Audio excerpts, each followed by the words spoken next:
안녕하세요. 마스크 포워더입니다. 곧 주말이죠. 예, 주말이고, 날씨가 참 좋아졌는데, 무슨 얘기를 할까 생각을 하다가, 오늘은 어떤 절대적인 시간이 필요한 영업에 대해서 한번 얘기를 해볼까 합니다. 그러니까 뭐, 영업이 워낙 어려운 거지만, 특히 물류 포워딩 영업이, 뭐 한 2, 3개월 해서 실적 1,000만 원, 2천만 원 나오면 좋겠죠. 말도 안 되는 얘기지만. 그리고 뭐, 운 좋게 정말 큰 화주를 물어가지고 물량이 많이 나올 수도 있지만, 그런 건 사실 뭐 로또나 복권 맞는 거랑 비슷한 일이고요. 요즘 들어서 이렇게 제가 보면은 오래된 식당이라던가 노포라고 하죠. 뭐 아니면 오래된 것들 그런 거에 대한 향수나 그런 게 유행이 많은 것 같아요. 근데 가만히 오래된 식당을 보면은 좀 뭐라 그러지? 굉장히 오래 하신 거죠. 2, 30년 하시고 기본. 그래서 사장님들이 되게 연배가 있으세요. 60, 70, 뭐 심지어는 80살까지 있으신데 그분들이 저때 음해하거나 뭐 이렇게 비난하는 게 아니라 뭐든지 오래 하면은 어느 정도 이상은 합니다. 근데 문제는 뭐냐면 그분들이 더 존경받아야 될 거는 요리 실력이라든가 음식 맛으로도 뭐 당연히 존경받아야 되지만 그 하나를 30년 이상 했다는 거죠. 그러니까 요즘같이 뭐 시간도 빨리 뭐 세상이 빨리 변하고 트렌드도 빠른 데에서 뭔가를 10년 이상 하기도 쉽지가 않아요. 자꾸 바뀌니까. 그리고 빠른 게 대세인 세상이 돼버린 거죠. 특히 대한민국은 뭐든지 빨리빨리 해야 되거든요. 제가 일화 하나를 소개해드리면은 어, 옛날 얘기예요. 한 십몇 년 전저 젊을 때 얘기인데 그 편의점에 택배 붙이는 거를 제가 집 앞에서 붙이고 있었어요. 근데 어떤 아주머니가 들어오시더니 이제 그분도 붙이시려고 했나 봐요. 편의점 택배를. 그래서 편의점 택배를 붙이시려고 하길래 막 엄청 급하다고 하면서 그 점원 거기 일하시는 분한테 이 택배기가 한 대 더 있냐고. 그래서 제가 알기로 뭐 제가 편의점 택배를 많이 붙이는 건 아니지만 가끔 붙일 땐 또 몇 개씩 붙일 때 있는데 그 편의점 택배 기계를 편의점당 2대씩 놓는 데는 없거든요. 근데 그 아주머니는 한 대 더 있냐고 막 물어볼 정도로 급하다고 그러시더라고요. 그래서 제가 입력할 때였는데 제가 그냥 그 분한테 그랬어요. 먼저 붙이시라고. 그래서 그 아주머니 막 후다닥 와서 붙이시길래 고맙다고 그러시면서 그래서 제가 한마디 했죠. 그냥 웃으면서 그렇게 급하시면 어제 와서 붙이시지. 그랬더니 그 아주머니가 저를 딱 쳐다보더라고요. 그래서 하여튼 그 정도로 급한 게 이제 빨리빨리 문화가 급한 게 한국 사람들인데 한국에서 뭔가를 오래 한다는 거는 굉장히 어떻게 보면 어리석고 멍청한 일일 수가 있어요. 근데 의외로 제 주변이나 대다수의 그냥 성실하고 일반적이고 보통의 한국 분들은 오랫동안 일을 하십니다. 특히 가장들, 아버님들, 어머님들. 마찬가지로 요즘 노포가 각광받는 이유는 그만큼 세상이 빨리 변하고 그런 와중에 또 그런 옛날 맛이라던가 그런 걸 꾸준히 유지하는 그런 데에 대한 어떤 향수 그런 게 아닐까 싶어요. 제가 얼마 전에도 뭐 옛날 드라마 얘기했지만 마찬가지인데 그래서 그분들이 3, 40년씩 그렇게 식당을 오래 한다는 것 자체가 저는 존경받아야 된다고 생각을 하거든요. 왜냐하면은 물론 그런 것도 있어요, 사실은. 얼마 전에 저도 지인분이랑 만나서 그런 얘기를 했는데 그러니까 요즘 뭐 취업도 어렵고 어렵다 보니까 그런 노포들도 자녀분들이 물려받으시잖아요. 그러니까 어느 정도 수익은 당연히 보장돼 있어요. 더 많이 버는 데도 있고. 근데 사실 생각을 해보세요. 식당 일이란 게 저는 이제 제가 식당을 창업해서 해본 적은 없어요. 근데 이렇게 가만히 듣거나 주변에서 봐도 잘 돼도 일이 많고 안 되면 더 걱정인 거죠. 일이 엄청 많아요. 그리고 요즘은 뭐 몇십억, 몇백억씩 들어가지고 크게 뭐 식당을 하지 않는 이상은 노포들이 다 그렇게 큰 규모가 아니기 때문에 이런 뭐 노포 변호를 하게 되는 거죠.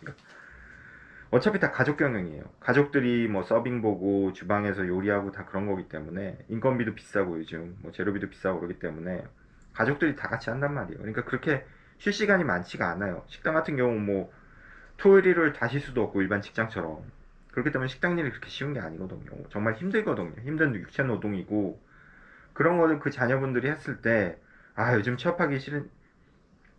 취업하기 어려우니까 저거 물려받으니까 땡 잡았네 그렇게 생각할 건 아니라는 거죠. 그만큼 본인들도 책임감이 있고 요즘 사람들 사실 그렇잖아요. 힘들면 안 하려고 그래요. 돈 더 준다고 해도 돈 좀 덜 받고 워라밸을 원하지. 그러니까 물려받는 것 자체도 대단한 거죠. 그러니까 이런 거 보면 사실 또 일본 얘기해서 죄송한데 참 일본이랑 비슷하게 가는 것 같아요. 일본은 이미 그런 게 오래전부터 있었기 때문에 그런 문화가 뭐 그게 뭐 사무라이가 뭐 자기네들 영주에서 뭐 그런 역사적인 영향도 있었겠죠. 근데 어쨌든 그런 노포들이나 오래된 거를 오래 한다는 것 자체는 존경을 받아야 되는 게 맞고요. 그런 의미에서 이제 제가 가끔 그런 얘기를 들어요. 포딩 영업하다가 간혹 모르는 전화거나 처음 보는 전화번호로 연락이 와요. 아니면 정말 오랜만에 일이 없거나 뭐 개인적 사정에 의해서 뜸하셨던 화주 담당자, 수출 수입 담당자분들이 연락이 오면 항상 저한테 가끔 하는 말이 있어요. 종종. 아직도 그 일 하세요? 포워딩? 영업? 근데 저는 그 얘기를 들었을 때 되게 반갑기도 하면서도 고맙기도 하고 자랑스러워요. 왜냐하면은 그 묻는 거에는 그 상대방이 너희 새끼 그 일 아직도 하고 있냐? 이 한심한 놈아, 그런 의미는 아니에요. 약간은 반가우면서도 질문 반? 그러면서 또 하나는 뭐야? 그 일을 오래 그렇게 하시고 계신데 대단하십니다. 약간 그런 의미도 있거든요. 뭐 제 개인 피셜인지 모르겠지만 그만큼 한 가지 일을 오래 한다는 건 쉽지는 않아요. 제가 뭐 17년, 18년째 일을 하고 있는데 그만큼 쉽지가 않고, 또 포딩 영업이라는 게 약간 시간이 쌓여야 되는 것도 있어요.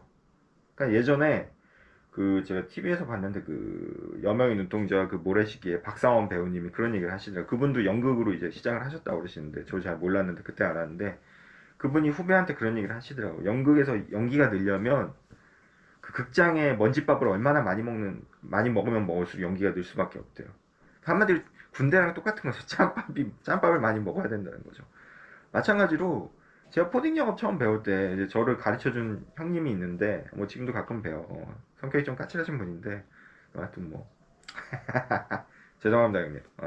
근데 이분한테 영업을 배울 때 보면은 그분이 막 하는 처음에 영업 처음 시작할 때 가서 미팅 가서 얘기하고 뭐 하고 그런 거 보면서 참 어떻게 보면 대단하다는 게 느껴졌어요. 처음 봤을 때 어떻게 저렇게 얘기를 하지? 난 저렇게 못할 것 같은데. 근데 몇 년 지나고 또 지금의 저를 보면 저는 그분보다 더 어떻게 보면 더 여우새끼가 된 거죠. 그러니까 시간이 해결해주고 뭔가 그런 게 있어요.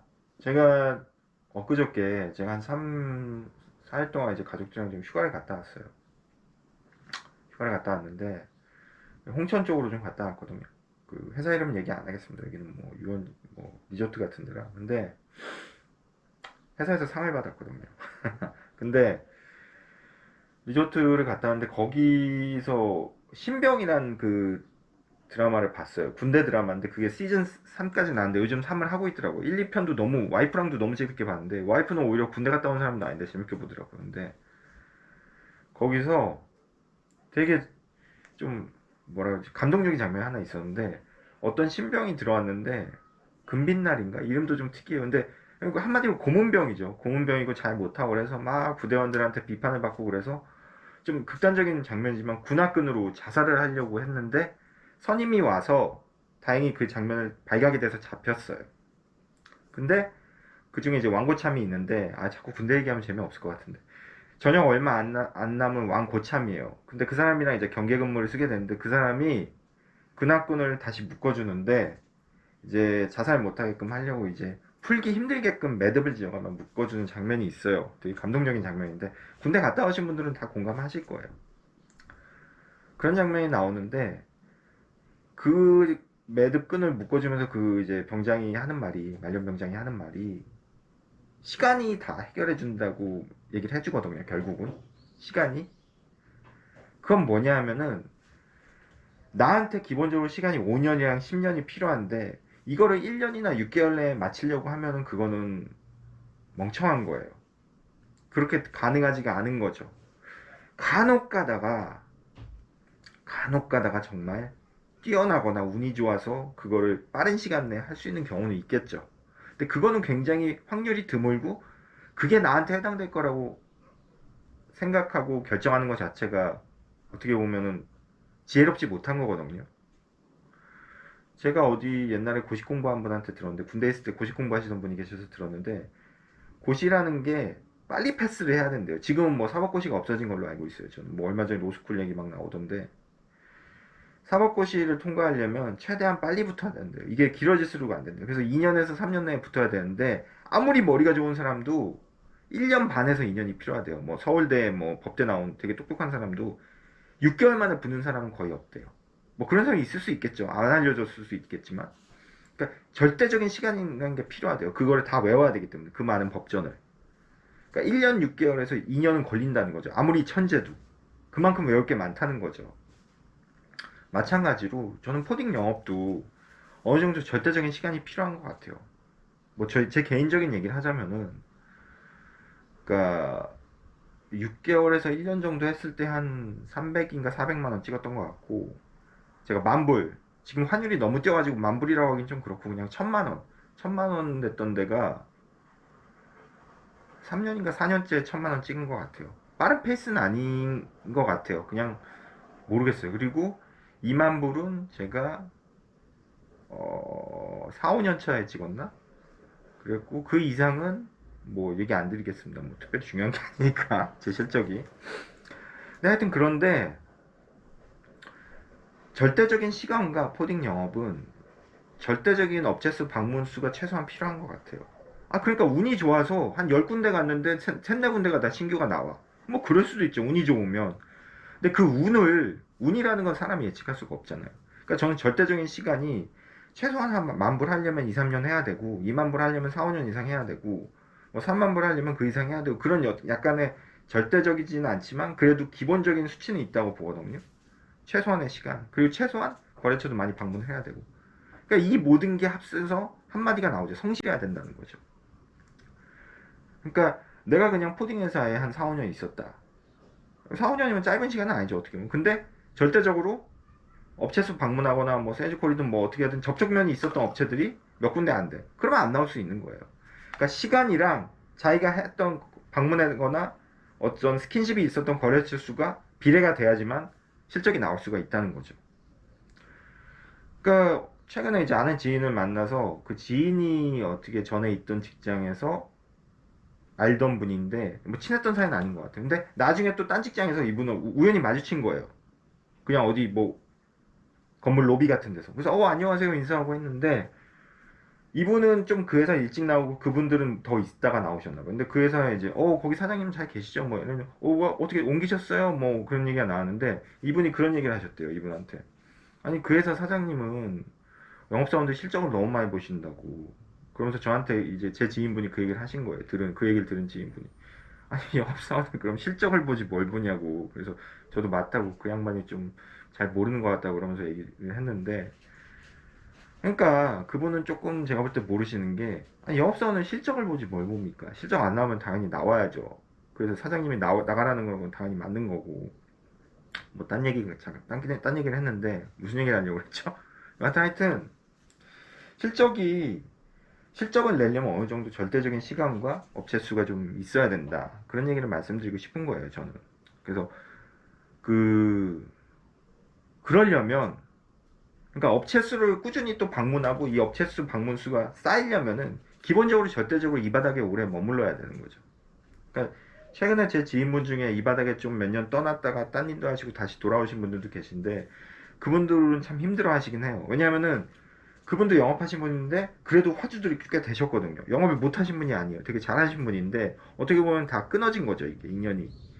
그래서 몇 년 만에 다시 돌아와서 복구를 하려고 하셨겠죠. 근데 조금 힘들어 하시는 부분이 있는데 또 약간 다른 사이드로 다른 업무로 또 오셨고 완전 영업은 아니니까 완전 필드 영업은 아니니까 그런 게 있고 그러니까 뭐든지 끊어지면 안 돼요. 특히 이 포딩 영업은 계속 이어나가야 되기 때문에 딴 거 하다가 들어와서 다시 복구하기가 쉽지가 않다는 거죠. 그렇기 때문에 만불, 2만불, 3만불 실적이 오르려면 버텨야죠. 버티는 게 장사입니다. 그러니까 영업사원들끼리 가끔 이렇게 만나서 이 얘기 저 얘기 하다 보면은 어떤 회사든 버티고 앉아있으면 그래도 좀 떨어지는 거 있다. 그런 얘기들 다 해요. 이거는 팩트고. 그러니까 뭐 얼마 전에 유명한 개그맨이신 유재석 님이 TV 나와서 그런 얘기 하더라고요. 뭐 개그맨은 어느 정도 버티면 나중에 뜬다. 뭐 개그맨들처럼 뭐 코딩 영업사원이 돈 많이 버는 건 절대 아니지만 거기에 비하면 세 발의 피도 안 되지만 버티면 어디든 버티면 좀 나오는 게 있거든요. 그러니까 제가 볼 땐 그 버티는 것도 능력이고 인내고 어떻게 보면 그 사람의 어떤 자존심인 것 같아요. 그러니까 뭐든 힘들다고 빨리빨리 바꾸고 옮기면은 결과물이 안 나온다는 거죠. 그렇기 때문에 최근에 뭐 이렇게 가끔 물어보시는 분들이 있는데 코딩 영업 뭐 어떤 부분이 힘들고 뭐 저가 힘들고 하는데 사실은 옆에서 누가 사수가 가르쳐 주거나 영업을 이렇게 하는 거 뭐 이렇게 여기 업체 가라 저기 업체 가라 전화할 때 이렇게 해라 견적 나갈 때 이렇게 해라 그런 것도 도움이 많이 되긴 해요 진짜. 왜냐면 그건 직접적으로 얘기해 주는 거니까 그 사람 경험에 의해서. 근데 제일 중요한 건 뭐냐면 제일 중요하고 가장 효과 있고 가장 어떻게 보면 자기 스타일에 맞게 자기 갑옷처럼 딱 입을 수 있는 거는 시간에 따른 자기만의 경험, 그거를 이길 수 있는 어떤 좋은 선생님이나 좋은 어떤 강사는 없어요. 내가 해서 내가 직접 시행착오 겪고 내가 깨닫는 거, 내가 어떻게 보면 이관해보고 내가 거기 가서 어떻게 보면 화물 다시 뿌리 내리게 하고 영업하고 관리 영업하고 신규 영업하고 전화해보고. 왜냐하면 내가 하면서 시행착오를 겪는 거기 때문에 내 스타일에 딱 맞거든요. 근데 다른 사람들이 조언해주는 거는 나한테 안 맞을 수 있어요. 왜냐하면 그 사람 머리랑 경험에서 나오는 거기 때문에. 그거를 회피하고 그걸 싫다고 하는 게 아니라 그것도 그대로 써보세요. 그렇게 그럼 자기 건지 아닌지 알 거란 말이에요. 저도 제 사수한테 배울 때 이런 방식으로 알려주지만 어느 정도 영업을 하면서 저한테 안 맞는 방법은 버리게 되는 거죠. 저한테 맞는 방법은 쓰게 되는 거고.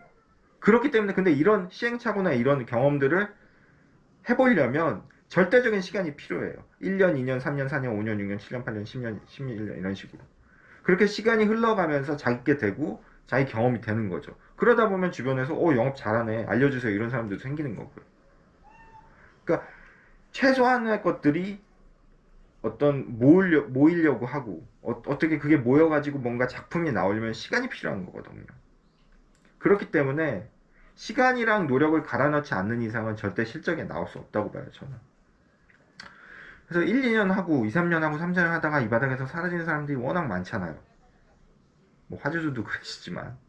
근데 결론은 옛날에 뭐 이런 얘기 유명한 얘기잖아요. 뭐 강한 놈보다 뭐 살아남는 놈이 더 강하다 그런 얘기가 있잖아요. 강한 놈은 강한 게 아니고 진짜 나중에 살아남는 놈이 더 강하다고. 그러니까 일단 오래 가야 된다는 거죠. 뭐도 1, 2년, 3년, 4년, 5년, 6년, 10년 이런 식으로. 그래서 당장이 힘들더라도 어차피 이건 마라톤이거든요. 단거리가 아니에요. 단거리가 아니고 1년, 2년, 3년, 4년, 5년, 6년 하다 보면 경력도 쌓이고 뭐 대리, 과장, 부장, 이사 이렇게 되는 거고요. 그러다 보면 자기 회사 오픈할 수도 있는 거고요. 그래서 코딩은 참 뭐 이런 어떤 당연히 아까 사법시험 얘기나 뭐 이런 거 전문 시험은 제가 볼 땐 머리도 좋아야 되고 공부도 잘해야 되고 엄청 잘해야 되고 그렇잖아요. 머리 나쁘면 안 돼요 제가 볼 땐. 근데 코딩 영업만큼 어떻게 보면 공평한 게 없는 것 같아요. 몸만 건강하면 아니 막말로 몸이 건강하지 않아도 돼요. 아니, 몸이 당연히 건강해야 되겠죠. 제 얘기는 좀 불편하더라도 본인 마음이 성실하면은 누구나 다 할 수 있고 길은 열려 있습니다. 그러니까 얼마 전에 지지난주인가 뭐 취업자들이 뭐 엄청 없다 막 그런 얘기가 그러니까 뭐지? 그러니까 많은 젊은 사람들이 놀고 있다 그런 얘기가 나오더라고요. 놀고 있다 나온 얘기인데 뭐 꼰대 같은 얘기일 수도 있는데 얼마 전에도 제가 업체 갔는데 어디 저쪽 이제 남쪽 업체였는데 대기업은 당연히 아닌데 그래도 꽤 큰 회사였거든요. 중견기업은 돼요. 중견기업은 되고 일부러 상장 안 하는 회사 많거든요. 그런 상장해도 되는 회사고. 근데 직원 뽑기가 너무 어렵다는 거죠. 그 주변 지역 사람들 아니면 뽑기가 너무 힘든데요. 서울에서 안 내려오려고 그러고. 근데 이제 저는 그렇거든요. 내가 만약에 저도 20대 때는 한심했고 지금보다 더 한심했고 머리에 똥 만들었고 정말 뭐지? 세상 물정을 몰랐던 거죠. 근데 예를 들어 뭐 내가 돈 잘 벌고 내가 좋은 직업 얻으면 당연히 문제가 없는데 내가 좀 취업이 안 돼. 그리고 좋은 회사 가고 싶은데 어쨌든 결과가 제일 중요하잖아요. 좋은 회사에 못 갔어. 그렇다고 노는 거는 아닌 것 같아요. 왜냐하면은 그렇다면 그 어떤 그 판이나 환경이 문제 있으면 제가 그 판이나 환경을 바꿀 수 있으면야 좋겠죠. 근데 그걸 바꿀 수 있는 사람이 몇이나 될까요? 지금의 취업 시장을 대통령도 못 바꾸잖아요. 그냥 이런 거예요, 세상이. 이거를 내가 바꾸지 못한다면 여기에 적응해서 살아야 되는데 노는 것도 방법이 될 수가 있겠죠. 내가 가고 싶은 회사는 내가 못 가니까. 그러니까 청년들이 취업할 수 있는 회사들이 좋은 회사가 많지가 않아요. 근데 나라에서는 자꾸 또 딴 얘기하는 것 같아요. 좋은 회사를 만들어야 되고 그런 거를 정책적으로 이제 대통령 선거도 있지만 뭐 청년들이 좋은 회사를 취업하게 만들어야 되고 뭐 그런 회사들을 늘리겠다 그렇게 얘기를 하는데 저는 그분들한테 한번 묻고 싶어요. 과연 그런 회사를 늘리는 게 가능한가요? 삼성, LG, 뭐 우리가 이름만 들어도 누구나 가고 싶어하는 그런 회사들 있잖아요. 한화, 대기업들 이런 회사들. 그런 회사들 늘리는 게 가능한가요? 정말 가능한가요? 제 개인적인 저는 뭐 무식한 그냥 일개 포딩 회사 영업사원이지만 저는 그거 불가능하다고 보는데 옛날처럼 뭐 뚝딱 대기업 만들어서 막 이렇게 취업되면은 뭐 연봉 엄청 높고 그런 대기업 뚝딱 만들 수 있는 세상이 아니거든요. 그렇게 단순한 사회도 아니고 5, 60년대처럼 뭐 경제개발 5개년에 해야 된다고 해서 막 하는 그런 시대가 아니거든요. 예전에 그 또 딴 얘기인데 지금의 제가 딴 영상에서 얘기한 적 있나요? 지금의 베트남이 왜 한국이나 일본이나 대만처럼 되지 못하냐에 대한 조사를 어떤 미국 대학 교수가 연구하고 쓴 칼럼을 제가 읽은 적이 있어요. 근데 그게 한 2, 3년 전에 제가 그거를 읽은 것 같아요. 한창 코로나 때. 되게 재밌었는데 그 사람 이건 그냥 논문입니다. 논문이라는 거는 아시겠지만 대학 교수들이나 학자들이 여러 가지 근거를 대 가지고 그거에 논리적으로 맞게 하면 되는 거예요. 논문과 일반 실물 경제랑은 다른 게 실물 경제에선 그렇게 해서 딱 안 되는 게 논문에선 될 수가 있다는 거죠. 이론이기 때문에. 지금 트럼프 정부에도 이론가들이 많잖아요. 뭐 관세를 전제 하여튼 이 논문인데 결론은 뭐냐면 여러 가지가 있는데 베트남 같은 경우는 굉장히 좋아요. 인구도 많고 젊은 인구도 많고 아시겠지만 굉장히 산업 발전하기 좋은 환경인데 문제는 일단 타이밍이 너무 안 좋다는 거죠. 지금 경쟁자들이 너무 많아요. 중국도 그렇고 일본도 한국 대만도 있고 그러니까 이런 첨단 산업으로 올라가기가 쉽지가 않다는 거죠. 이미 경쟁자들이 아시아에 많기 때문에 그러면서 비율된 게 일본 한국이었는데 일본이 고도 성장할 때는 아시아의 경쟁자가 아무도 없었어요. 아시아에서 제일 빨랐으니까 전후에 그 다음에 한국인데 한국이 경제 성장할 때도 거의 없었어요. 경쟁자들이. 일본은 경쟁자라고 하기에는 앞서가는 처지였고 우리가 일본을 쫓아가는 처지였고 그래서 한국도 되게 운이 좋았어. 근데 지금은 베트남이 뭔가 올라서려고 하면 이미 경쟁자들이 아니라 자기보다 한두 단계 높은 나라들이 기술력이 있단 말이에요. 그러니까 자기 나라 물건을 사줄 나라들이 없는 거예요. 그러면서 한국, 일본 얘기를 하는 거죠. 타이밍이 너무 좋았다고. 그 당시에 발전할 수 있는 타이밍이. 그리고 그 당시에 뭐 컨테이너가 개발되고 이런 얘기도 나와요. 그런 건 부차적인 얘기고. 그래서 베트남이 조금 한국, 일본처럼 선진국이 되기 힘들다. 그런 이론이에요. 이론인데 이거는 실제로 베트남이 그렇게 될 수 없다는 게 아닙니다. 그렇게 될 수 있어. 이론인데 근데 그걸 보면서 되게 재밌었어요. 근데 제가 무슨 얘기를 하려고 얘기를 한 거죠? 이게 좀 큰일인데 적어가면서 해야 되겠는데 하여튼 그래서 제가 말씀드리고 싶은 거는 결국은 대기업들이 옛날처럼 그렇게 찍어내듯이 무슨 할 수가 없다는 그런 세상인 거죠. 세계 경제 자체가. 워낙 복잡해졌고 경쟁하는 나라들도 많아졌고 무역전쟁 지금 관세전쟁도 나온 게 중국이란 나라가 이미 미국을 아직 앞지르지 못했지만 거의 막 GDP가 70, 80% 대등한 상태로 왔으니까 지금 이런 일이 벌어지는 거잖아요. 자꾸 견제를 하는 거잖아요. 패권을 가지고 미국이. 그렇기 때문에 저는 그걸 묻고 싶은 거죠. 과연 가능하냐고. 제가 듣기에는 그게 표 때문에 그런 걸로밖에 안 들리거든요. 그러니까 젊은 친구들한테 대기업을 우리가 더 몇 개 너희들이 다닐 수 있는 대기업을 더 몇 개 만들어줄게 나를 뽑아줘 그렇게밖에 안 들린다는 거죠. 저는 그게 불가능하다고 봐요. 100%. 삼성이라는 회사 그냥 하나 딱 만들어 얼마나 좋겠어요. 그런 거 삼성을 하나, 두 개, 세 개, 네 개, 다섯, 10개까지 찍어내면 우리나라 GDP가 미국보다 더 많아질걸요? 그렇게 쉬운 문제가 아니거든요. 삼성도 시간과 제가 오늘 말씀드린 그 시간과 기본적인 물리적인 시간과 노력이 있기 때문에 우여곡절을 거쳐서 이런 회사가 된 거죠. 뭐 다른 대기업들도 그렇고 안 좋은 일도 많았지만 좋은 일도 있었고 마찬가지로 우리 이렇게 열심히 노력해보자 해서 된다 그렇게 되는 세상이 아니에요. 그럼 그거에 맞게 젊은 사람들을 잘 이끌어갈 수 있는 게 정부의 역할인데 헛소리를 하고 앉아 있으니까 그렇죠. 정부의 역할은 우리가 삼성, LG 이런 회사 더 만들어내기 힘들다. 지금 이런 상황에서 힘들기 때문에 젊은 사람들한테 다른 대안을 줘야 되는데 그런 대안이 없잖아요, 지금. 어렵잖아요. 그런 대안이 있으면 우리나라가 미국보다 더 넘치는, 뭐, 어디서 영화에 나오는 슈퍼 선진국이 됐겠죠. 우주 세계 최강. 그게 아니잖아요. 모르잖아요. 그러니까 그거에 대해서 의논을 하고, 뭔가 협의를 해가지고 끌고 나갈 생각을 해야 되는데 뭐 말도 안 되는 얘기하고 앉아 있으니까 누구나 다 대기업에 못 들어가요 절대. 그 문은 한정돼 있잖아요. 100명이 들어갈 수 있는데 지금 1000명, 10,000명이 가고 싶어 하니까. 그러면 어떤 다른 방향을 제시하거나 사회적으로 대기업을 못 간 사람들이 그것도 거짓말이에요. 대기업에 준하는 어떤 급여 체계나 그런 거를 중소기업한테 뭐 세금 지원을 해가지고 하겠다. 아니에요. 그래도 중소기업 안 가요. 제가 볼 때는 예전에도 제가 다른 영상에서 말씀드렸잖아요. 이거는 교육으로밖에 해결이 안 돼요.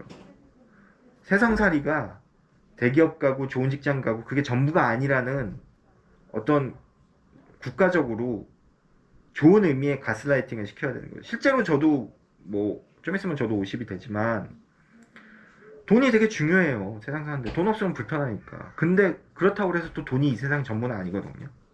예전에 제가 전전전전 직장에 있던 사장님이 저 나올 때 저한테 좋은 얘기를 해주셨는데 그분이 저한테 그런 얘기를 하셨어요. 마스크포더야 2만 불, 3만 불, 4만 불 하는 것도 되게 중요해. 돈이 없으면 힘드니까 세상 살기가. 근데 너 2만 불, 3만 불, 4만 불 했다고 해서 절대 행복하지 않아. 실적 당연히 영업사원으로서 실적 많이 나오고 해야 되지만 행복이 실적에서 나오는 건 아니라고 그분이 그런 얘기를 하셨거든요. 2만 불, 3만 불, 4만 불 해도 순간 좋을 수는 있지만 다음날은 또 고통이 시작된다는 거죠.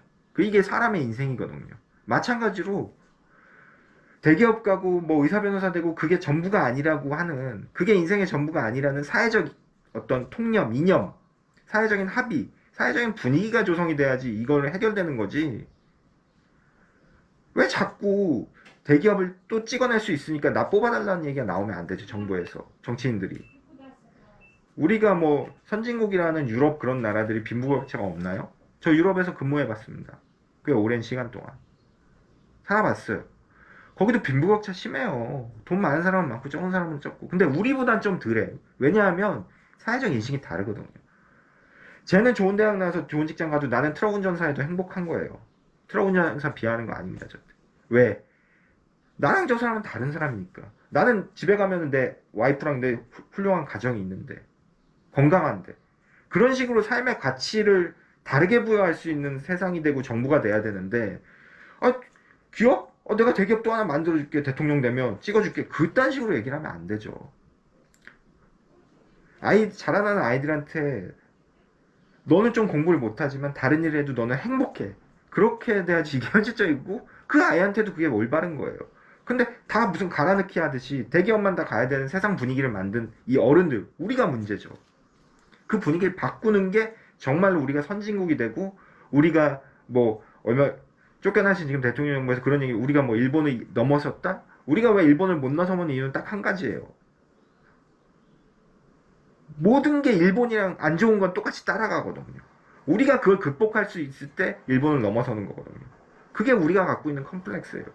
안 좋은 나쁜 것들 지금 뭐 인구 저성장 되는 거, 인구 줄는 거, 고령화 이거 다 안 좋은 거 일본 따라가잖아요. 판박이 같이. 그걸 일본식의 방식이 아니라 우리만의 가진 방식으로 벗어날 때 우리가 진짜 일본을 이기는 거지. 뭐 역사 어쩌고저쩌고 역사는 이미 졌죠. 식민지배까지 당했는데. 그러니까 이런 식으로 좀 뭔가가 해결이 돼야 왜 이 얘기를 제가 하고 있는지 모르겠지만 그런 거예요. 그러니까 실적 얘기하다 여기까지 왔는데 죄송합니다. 실적이라는 거는 내가 먹고 살기 위해 내 가정을 지키기 위해 돈이 필요하니까 있는 거예요. 근데 실적 이상의 것을 얻으려면은 제가 볼 때는 포딩 일을 오래 하시면 실적 이상의 것을 얻어요. 분명히. 왜냐하면은 제가 나중에 딴 영상에도 만들려고 했지만 영업이라는 건 많은 사람들을 만나고 많은 형상을 밖에서 볼 수 있어요. 이거는 내근직이 못하는 거예요. 내근직을 무시하는 게 아니라 사무실 안에서 일만 하면 전화통화 정도만 하지 사람들을 못 만나거든요. 근데 여러 사람을 만나보다 보면 분명히 거기 가운데 느끼는 게 있고 배우는 게 있습니다. 왜? 사람은 책을 통해서 읽으면서도 배우지만 많은 사람들을 만나면서도 배우는 게 있거든요. 많은 정보도 얻고 이렇게도 사는구나 저렇게도 사는구나. 그 이상의 것을 얻어요. 그러니까 제가 오늘도 너무 쓸데없는 얘기 많이 했는데 영업을 한 지 얼마 안 되시는 분들은 진짜 영업을 나가시잖아요. 물론 화주 일단은 제일 중요한 건 영상 내내 말씀드렸지만 오래 꾸준히 하는 게 중요해요. 아니 내가 앉아 있어야지만 내가 뭐 성경에도 그런 말씀이 있잖아요. 뭐 예수님이 오셨는데 딴짓하고 있는 사람들 얘기가 비유적으로 나오거든요. 아, 내가 뭐 앉아 있어야지만 예수님이 오셔서 뭐 구원을 해주냐 그런 얘기도 있거든요, 성경에. 마찬가지로 내가 여기 포딩 회사에 뭐 개기고 있어야지만 뭐가 떨어지든 영업해서 내가 여기서 아니 1년 다니고 나가버렸어. 근데 1년 중에 영업하던 사람 찾으러 화조회사에서 갑자기 그 사람이 있어요? 물론 뭐 핸드폰으로 하면 핸드폰으로 받겠지만 딴 회사 가서도 그 사람이 있어요? 근데 없어요, 나갔어요, 그러면 끝이잖아요. 마찬가지로 뭐 좀 오래 붙어 있어야지만 뭐가 되거든요. 그러니까 당장 힘들더라도 꾸준히 하는 게 중요한 것 같아요. 그리고 또 그렇게 꾸준히 하다 보면은 실적도 오를 수 있지만 그 이상의 것들을 얻을 수 있다고 보거든요. 그래서 혹시나 오늘 뭐 날씨도 좋은데 나가셔서 화주여행 잘 안 됐다 싶으면 그냥 가끔 전 그런 적도 있어요. 좀 안 될 때 저는 좀 약간 기이한 행동을 많이 하거든요. 꼴뱅이 싫고 짐 안 줄 것 같아도 그냥 커피 한 잔 사주고 오세요. 법인카드로. 그것도 영업이거든요. 그거 그렇게 하셔도 돼요. 그 담당자한테 커피 한 잔 사주고 오세요. 부담 안 되게. 뭐 요즘 커피값이 하도 올라서 부담될 수 있겠지만 커피 한 잔 사주고 오세요. 아니 그렇잖아, 영업하면서. 그것도 영업인데 사장님이 이거 어디다 썼냐고 그러면 커피 사주는데 썼다고 그러면 뭐라고 하시겠어요. 커피 한 잔 사주고 웃으면서 오세요. 그 정도의 여유도 필요하고 그렇게 누릴 수 있다는 거죠. 그래서 오늘 참 이상한 얘기를 많이 했는데 하여튼 노포의 기부부터 시작해서 했는데요. 중요한 거는 오래 한다는 거, 꾸준히 한다는 거, 이거 결코 쉬운 게 아니라는 거죠. 노포나 식당 같은 데 가면 사실 전 죄송한 얘기지만 그렇게 맛은 없어요.